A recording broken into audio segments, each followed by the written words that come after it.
بسم اللہ الرحمن الرحیم۔ الصلاۃ والسلام علیکہ یا سیدی یا رسول اللہ وعلی آلکہ و صحابکہ یا سیدی یا خاتم النبیین۔ اعوذ باللہ من الشیطان الرجیم۔ بسم اللہ الرحمن الرحیم۔ انا اعطیناک الکوثر فصلی لربک وانحر ان شانئک ھو الابتر۔ قرآن مجید کی 108ویں سورت سورۃ الکوثر، یہ مکی ہے۔ آپ صلی اللہ علیہ وآلہ وسلم کی ہجرت سے قبل نازل ہوئی۔ جمہور اس کے بارے میں کہتے ہیں کہ یہ مدنی سورت ہے، لیکن اس کا مکی ہونا ثابت ہے۔ اس میں 3 آیات ہیں اور قرآن مجید کی سب سے چھوٹی صورت ہونے کا شرف بھی اسی صورت کو حاصل ہے۔ قرآن مجید میں 3 صورتیں ہیں جن کی آیات کی تعداد 3 ہے، جن میں سورۃ الکوثر جو ابھی آپ کے سامنے، جس کی میں ترجمہ اور تفسیر آپ کے سامنے پیش کروں گی، ایک سورۃ العصر، اس میں بھی آیات کی تعداد 3 ہے۔ سورۃ النصر، اس میں بھی آیات کی تعداد 3 ہے، لیکن اس میں عربی متن کا اضافہ ہے، حروف کا اضافہ ہے، اس لیے چھوٹی ترین صورت ہم کہہ سکتے ہیں کہ وہ سورۃ الکوثر ہے، جبکہ قرآن مجید کی سب سے بڑی صورت سورۃ البقرہ ہے۔ اور آج ہم اس کے ترجمہ اور تفسیر کے سلسلے میں سورۃ الکوثر پڑھنے جا رہے ہیں۔ سورۃ الکافرون جو اس سے پچھلی صورت ہے، اس میں آیات کی، وہ قرآن مجید کی 109ویں صورت تھی، اور آج آپ کی خدمت میں قرآن مجید کی 108ویں صورت اور اس کا ترجمہ پیش کرنے جا رہی ہوں۔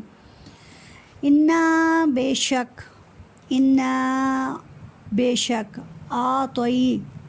ہم عطا کیا نہ ہم نے کا آپ کو الکوثر کوثر خیر کثیر۔ انا بے شک آتوئی ہم نے عطا کیا نہ آپ کو، نہ ہم نے کا آپ کو الکوثر خیر کثیر۔ فا پس صلی پڑھیے، لیے ربی کا اپنے رب کے لیے، ونہر اور قربانی کرو، فصلی پس نماز پڑھیے اپنے رب کے لیے، ونہر اور قربانی کیجیے۔ انا بے شک شانیہ دشمن کا تمہارا، شانیہ دشمن کا آپ کا، آپ صلی اللہ علیہ وآلہ وسلم کا، ہوا وہی الابتر ابتر ہے، وہی بے نسل ہے، وہی ہے جس کی کوئی نسل نہیں، وہی بے نام و نشان رہے گا۔ انا اعطیناک الکوثر، یہاں کا کی ضمیر نبی کریم صلی اللہ علیہ وآلہ وسلم کے لیے استعمال ہوئی ہے۔ اللہ تعالیٰ قرآن مجید کی اس آیت میں فرماتا ہے کہ اے محبوب، بے شک ہم نے آپ کو بے شمار خیر کثیر عطا فرمائی ہے۔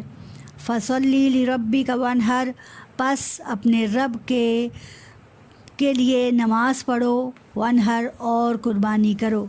بے شک آپ کا دشمن ہی بے نام و نشان رہے گا، وہی ہر خیر سے محروم رہے گا۔ آتوینا عطا کرنا، نبی کریم صلی اللہ علیہ وآلہ وسلم کے لیے سورۃ الکوثر، یہاں پہ سورۃ الکوثر کے اندر جو مفسر حضرات ہیں وہ اس سے مراد کوثر سے خیر کثیر لیتے ہیں۔ تفسیر ابن کثیر میں اس کے لیے خیر کثیر کا لفظ استعمال ہوا ہے، اور تفسیر عرفان القرآن میں اللہ میں مفسر فرماتے ہیں کہ فضائل کثیرہ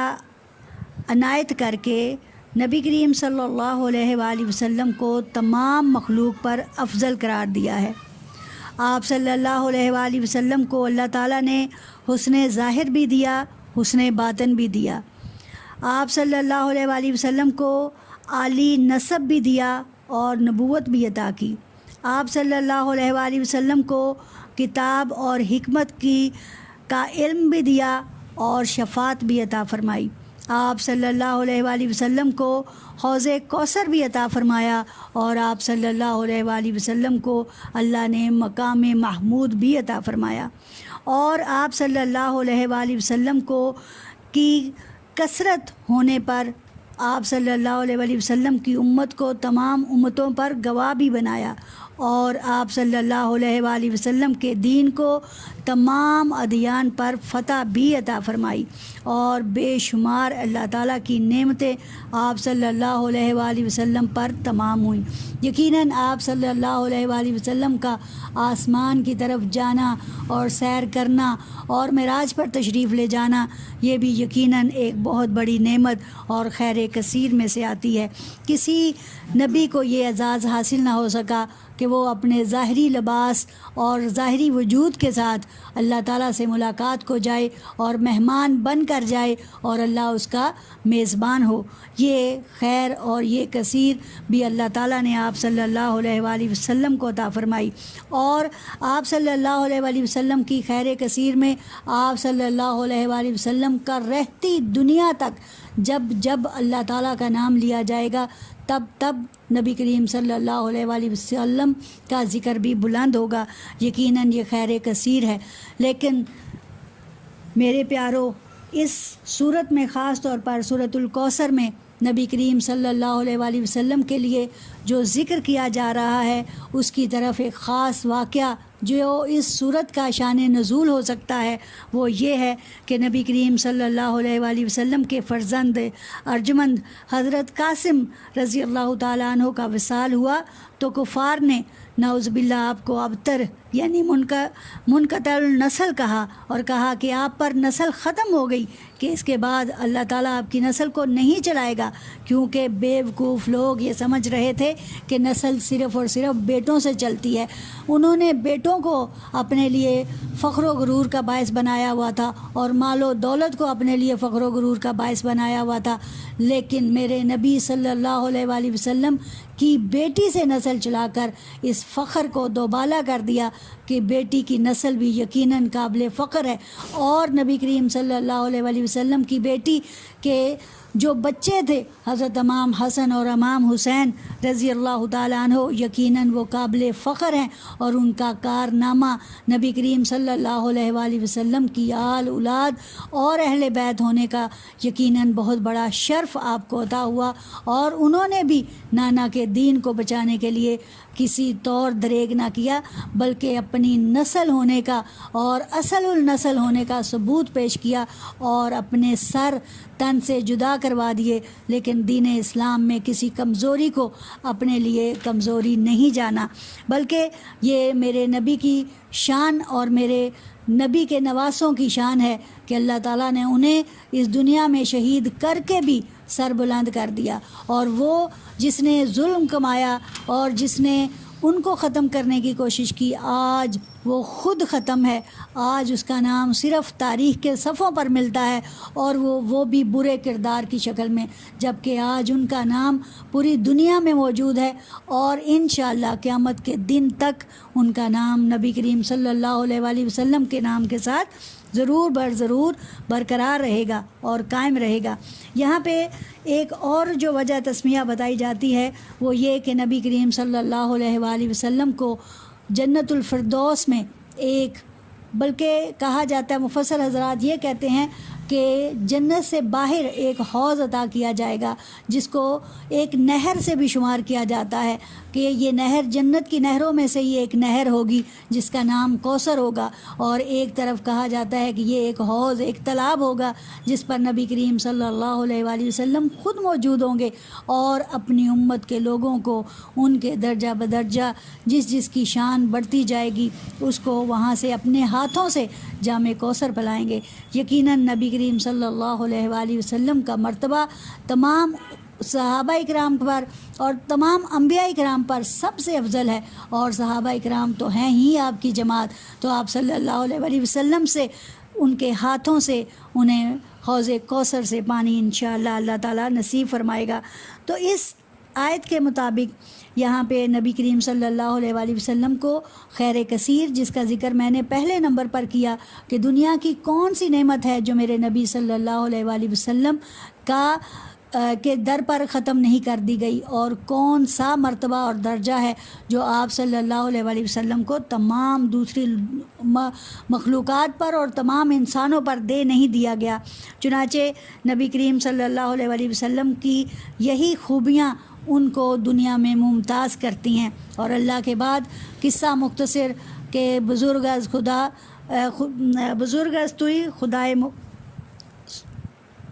بعد از خدا بزرگ توئی، قصہ مختصر کہ بے شک نبی کریم صلی اللہ علیہ وآلہ وسلم اللہ کے بعد سب سے زیادہ درجہ رکھتے ہیں۔ بس نبی کریم صلی اللہ علیہ وآلہ وسلم کی دل جوئی کے لیے اللہ تعالیٰ نے انہیں حوض کوثر اور اتنی خوبیاں عطا فرمائیں کہ پھر اللہ تعالیٰ فرماتا ہے فَصَلِّ لِرَبِّكَ وَانْحَرْ، تو پس اب آپ نماز قائم کیجئے اور قربانی کیجئے۔ یہاں پر مفسر حضرات فصلی لربی سے عید کی نماز یعنی کہ عید الاضحیٰ کی نماز کو لیتے ہیں، اور ساتھ ہی چونکہ عید الاضحیٰ کرنے کے دن ہی یعنی ہم قربانی کرتے ہیں تو اس قربانی کا ذکر کیا جاتا ہے، لیکن یہاں پر اوورآل اللہ کا ذکر کرنے کا ذکر ملتا ہے کہ نماز خاص طور پر اللہ تعالیٰ کے ذکر کا سب سے بڑا ذریعہ اور سب سے پسندیدہ ذریعہ ہے، جس کے اندر انسان اگر خضوع و خشوع کے ساتھ عبادت کرے اور نماز ادا کرے تو وہ اللہ تعالیٰ سے روزانہ دن میں 5 مرتبہ ملاقات کرنے کا شرف حاصل کرتا ہے۔ یقیناً یہ قربت کے انتہائی لمحے ہوتے ہیں جب انسان سجدے کی حالت میں اپنا ناک اور اپنا ماتھا زمین پر ٹیک دیتا ہے اور اپنی عاجزی اور اپنی فروتنی کا اظہار بدرجہ اتم کر دیتا ہے، تو اللہ تعالیٰ یہی نبی کریم صلی اللہ علیہ وآلہ وسلم کو فرماتا ہے کہ پس تو پھر آپ اپنے رب کے لیے نماز ادا کیجئے، وانحر اور قربانی کیجئے، کیونکہ قربانی کرنا اللہ تعالیٰ کو ہر صورت بہت پسند ہے، اور حضرت آدم علیہ السلام سے لے کر آخری امت تک قربانی کا عمل جو ہے وہ جاری و ساری رہے گا۔ چنانچہ نبی کریم صلی اللہ علیہ وآلہ وسلم کو خاص طور پر قربانی کرنے کا جو ذکر ملتا ہے، ایک طرف نماز جو صرف اور صرف اللہ کے لیے ادا کی جاتی ہے، اور قربانی اور وہ بھی صرف اور صرف اللہ کے نام پر، مشرکین کی طرح ان میں دوسروں کو شریک نہ کر، بلکہ نحرن کے اصل معنی جو ہیں وہ لیے جاتے ہیں اونٹ کی قربانی ذبح کرنا، اونٹ کی قربانی کرنا، یہ مطلق قربانی کے لیے استعمال ہوا ہے، جبکہ چونکہ اونٹ جو ہے اسے لٹا کر قربانی نہیں کی جاتی، بلکہ اس کے کھڑے کھڑے اس کے حلقوم کے اندر یا تو نیزہ یا پھر چھری مار کر اسے ذبح کیا جاتا ہے۔ بصورت دیگر باقی جتنے بھی جانور ہیں انہیں زمین پر لٹا کر ان کے گلے پر چھری چلائی جاتی ہے، جس کو ذبح کرنا کہا جاتا ہے۔ چنانچہ یہاں وانحر سے مراد خاص طور پر اس کا قربانی مطلق ہے کہ مکمل طور پر قربانی۔ اس کے علاوہ بطور صدقہ اور خیرات جو ہم جانور قربان کرتے ہیں وہ بھی نحرن کے معنیوں میں آتے ہیں، اور حج کے موقع پر جو میدان منی میں اور عید الاضحیٰ کے موقع پر جو قربانی وغیرہ کی جاتی ہے وہ سب اس میں شامل ہیں۔ اب یہاں پہ آگے ذکر ہے انا بے شک شان آقا آپ کا دشمن، آپ کا دشمن تمام کافر، تمام یہود و نصارہ جنہوں نے آپ صلی اللہ علیہ وآلہ وسلم کو نہیں مانا، بلکہ ان کی شان، آپ صلی اللہ علیہ وآلہ وسلم کی شان ان کی کتابوں میں جا بجا ملتی ہے، لیکن وہ پھر بھی انکار کرتے ہیں۔ یقیناً وہ نبی کریم صلی اللہ علیہ وآلہ وسلم کے سری دشمن ہیں۔ تو جیسے نبی کریم صلی اللہ علیہ وسلم کے بیٹے جو اللہ تعالیٰ نے آپ کو عطا فرمائے وہ دنیا سے جلد ہی پردہ فرما گئے، وہ جلد ہی کچھ مہینوں کے ہو کر اس دنیا سے رخصت ہوئے، تو اس کو انہوں نے دشمنوں نے آپ صلی اللہ علیہ وسلم کے بے نام و نشان ہونے کی نشانی بنا دیا۔ کیسے؟ اس طرح کرنے والے لوگ جو ہیں ہمیشہ خود بے نام و نشان رہیں گے، اور اللہ تعالیٰ نے یہاں اعلان کر دیا کہ اے نبی صلی اللہ علیہ وسلم آپ کو بے نام و نشان کہنے والے ہی دنیا سے بے نام و نشان جائیں گے، ان کا نشان ایسے مٹ جائے گا کہ دوبارہ ان کا کوئی نام نہ لے گا، اور آج اگر کوئی ان کا نام لیتا بھی ہے تو ایک ولن کی حیثیت سے، ایک برے کردار کی حیثیت سے کہ ان کا نام تاریخ کے کچھ ورقوں پر پڑا ہے، لیکن آپ کا ذکر انشاءاللہ قیامت کے دن تک جاری و ساری رہے گا۔ وَرَفَعْنَا لَكَ ذِكْرَكَ، بے شک آپ کا ذکر اسی طرح برقرار رہے گا اور اسی طرح قائم رہے گا۔ اب نبی کریم صلی اللہ علیہ وآلہ وسلم کی ذات کو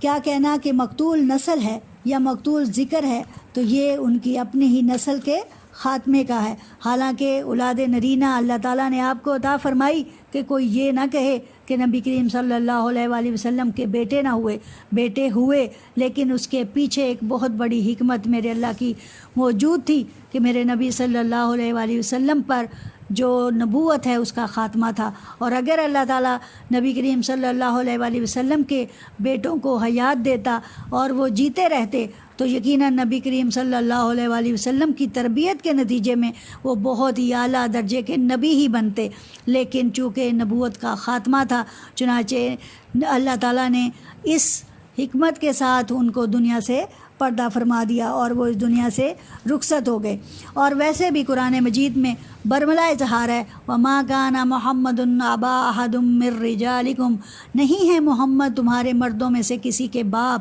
اور نبی کریم صلی اللہ علیہ وآلہ وسلم کے بیٹے مرد بن ہی نہ پائے، بلکہ اللہ تعالیٰ نے حالت بچپن میں ہی چھوٹی سی عمر میں کچھ مہینوں کے ہی اس دنیا سے اٹھا لیے، کیونکہ مرد ہوتا تو وہ نبی بنتا۔ نبی کریم صلی اللہ علیہ وآلہ وسلم کی اپنی بعثت، جن کا نور اللہ تعالیٰ نے اپنے نور سے بنایا اور جن کے نور کا ظہور سب سے آخر میں کیا، اور وہ بھی عمر کے 40ویں سال میں، اس وقت آپ صلی اللہ علیہ وآلہ وسلم کو بعثت عطا فرمائی، نبوت عطا فرمائی، جس کی وجہ تھی تاکہ لوگ آپ صلی اللہ علیہ وآلہ وسلم کے کردار کو اتنا مضبوط جانیں کہ آپ کے صادق الوعد اور آپ کے سچے اور امین ہونے میں کسی کو کوئی خدشہ، کوئی احتمال باقی نہ رہے۔ چنانچہ یہ ایک بہت بڑی علامت ہے کہ کوئی بھی جب مرد خاص طور پہ صاحب عقل اور صاحب تدبر ہو تو اس کی بات لوگ دھیان سے سنتے ہیں، ورنہ بچہ سمجھ کر اسے لتاڑ جاتے ہیں۔ اس لیے اللہ تعالیٰ نے نبی کریم صلی اللہ علیہ وآلہ وسلم کو بھی بعثت جو ہے وہ انتہائی فہم و فراست کی عمر، جو کہ نبی کریم صلی اللہ علیہ وآلہ وسلم کی فہم و فراست تو یقیناً بچپن سے آگے تک چلتی آ رہی تھی، لیکن لوگوں میں آپ صلی اللہ علیہ وآلہ وسلم کا جو بعثت ہے وہ 40 سال کی عمر میں رکھی۔ نبی کریم صلی اللہ علیہ وآلہ وسلم سے نبوت کے متعلق حضرت ابو ہریرہ رضی اللہ تعالیٰ عنہ نے پوچھا، یا رسول اللہ صلی اللہ علیہ وآلہ وسلم، آپ کو اللہ نے نبی کب بنایا؟ تو آپ صلی اللہ علیہ وآلہ وسلم نے فرمایا، اے ابو ہریرہ، اللہ نے مجھے نبی اس وقت بنا دیا جب کہ ابھی حضرت آدم علیہ السلام کی مٹی جو ہے وہ گارے کے پروسیس سے، گارے کے عمل میں سے گزر رہی تھی کہ اللہ تعالیٰ نے مجھے نبی بنا دیا۔ واہ سبحان اللہ، کہ جس نبی کی اتنی شان ہو ان کو بے نام و نشان کہنے والے یقیناً خود ناہنجار ہیں، خود نامراد ہیں اور خود بدتمیز ہیں، کہ جن کے منہوں سے ایسی باتیں نکلیں۔ اللہ تعالیٰ ہمیں ایسے جملوں سے اور ایسے گستاخ لوگوں سے بچائے، اور ایسے گستاخ لوگوں کو برباد کر دے اور ان کا کچھ باقی نہ بچے۔ یقیناً اللہ تعالیٰ نے ان کو بے نام و نشان کر کے چھوڑا، اور آئندہ بھی اگر آئندہ آنے والے وقتوں میں بھی لوگوں نے نبی کریم صلی اللہ علیہ وآلہ وسلم کی شان میں گستاخی کرنا چاہی تو میرا اللہ تعالیٰ انہیں بھی اسی طرح بے نام و نشان چھوڑ دے گا۔ یہ وہ لوگ ہیں کہ جن کی دنیا تو برباد، جن کی آخرت تو برباد ہوئی ہے، ان کی دنیا بھی برباد ہو جائے گی، ان کی دنیا کے برباد ہونے کے ساتھ ساتھ ان کی آخرت بھی برباد ہو جائے گی، اور ایسے لوگ ہی بے نام و نشان رہیں گے۔ چنانچہ نبی کریم صلی اللہ علیہ وآلہ وسلم تو وہ ہیں کہ جن کا ذکر ممبروں پر بلند ہوگا، قیامت کے دن تک بلند ہوگا، اور واعظ کرنے والے اپنے واعظوں میں اور تقاریر کرنے والی اپنے تقریروں میں، عالم اپنے علموں میں یقیناً نبی کریم صلی اللہ علیہ وآلہ وسلم کا ذکر کرتے ہی چلے جائیں گے۔ اور ابتر لفظ جو ہے یہ قرآن مجید میں بے نام و نشان اور عربی میں بے نام و نشان ہونے والوں کے لیے استعمال کیا جاتا تھا، اور ہمارے پنجابی میں بھی اسی طرح کا ایک لفظ ملتا ہے کہ جس کا بیٹا نہ ہو اسے اوتر کہا جاتا ہے۔ اب پتہ نہیں اس ورڈ کا اصل پروننسیشن کیا ہے، لیکن ایسا سننے میں آتا ہے کہ جس کا بیٹا نہ ہو اسے، اور میرا خیال ہے وہ اسی لفظ کے اندر سے ہی لوگوں نے لیا ہوا ہے۔ چنانچہ اللہ تعالیٰ یہ جو لوگ اپنے مالوں، اپنے بیٹوں اور اپنی اولادوں پر فخر کرتے ہیں، یقیناً یہ فخر کی باتیں نہیں، فخر کی باتیں وہ ہیں کہ اگر کوئی اپنی زندگی نبی کریم صلی اللہ علیہ وآلہ وسلم اور اللہ کی رضا اور ان کی حکم کے مطابق دنیا میں زندگی گزار کر جائے تو وہی نام ہمیشہ رہنے والے اور عاشق رسولوں میں شامل ہو جائے گا۔ یقیناً وہ دنیا میں بھی اجر پائیں گے اور آخرت میں بھی وہی مرادوں کو پہنچیں گے۔ وآخر دعوانا الحمدللہ رب العالمین۔